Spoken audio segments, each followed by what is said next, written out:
বর্তমান বিশ্বে সবচেয়ে জনপ্রিয় একটি খাদ্য মুরগির মাংস। বিশ্বে প্রায় প্রতিটি অঞ্চলে মুরগি পাওয়া যায়। মানুষের খাদ্য চাহিদা পূরণের জন্য প্রতি সেকেন্ডে প্রায় 2000 মুরগি জবাই করা হয়। প্রতিদিন বিশ্বব্যাপী 15 থেকে 17 কোটি মুরগি মানুষের খাদ্যে পরিণত হয় এবং মানুষের খাবার জন্য বছরে প্রায় 5000 কোটি মুরগির দরকার হয়। এইসব পরিসংখ্যান থেকেই বোঝা যায় বিশ্বব্যাপী মুরগির কতটা জনপ্রিয়।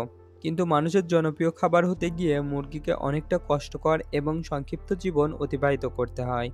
মুরগির মতো বন্য পাখি মানুষের গৃহপালিত প্রাণীতে পরিণত হয়ে শেষমেশ কিভাবে বাণিজ্যিকভাবে মাংস উৎপাদনে একটি জন্তুতে পরিণত হলো, সেই বিষয়ে আলোচনা করব আজকের পর্বে। এমআর ফার্মার চ্যানেলে আপনি নতুন হয়ে থাকলে অনুরোধ করব সাবস্ক্রাইব করে বেল আইকনটিতে ক্লিক করুন।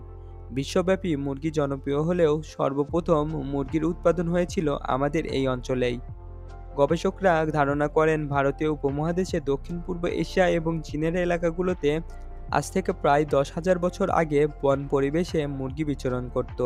এরপর প্রায় 8,000 বছর আগে মানুষ প্রথম বন্য পরিবেশ থেকে মুরগিকে গৃহপালিত প্রাণী হিসেবে গ্রহণ করতে শুরু করে।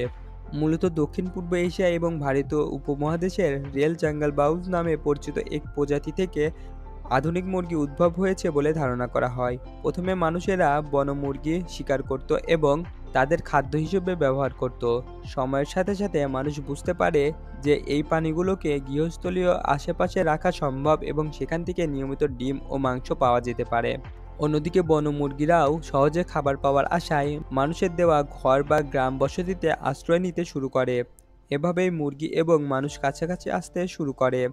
গৃহপালিত প্রাণী হিসেবে মুরগি বংশবৃদ্ধি করতে করতে হাজার বছরের ব্যবধানে গৃহপালিত মুরগির মধ্যে নতুন বৈশিষ্ট্য বিকশিত হতে শুরু করে।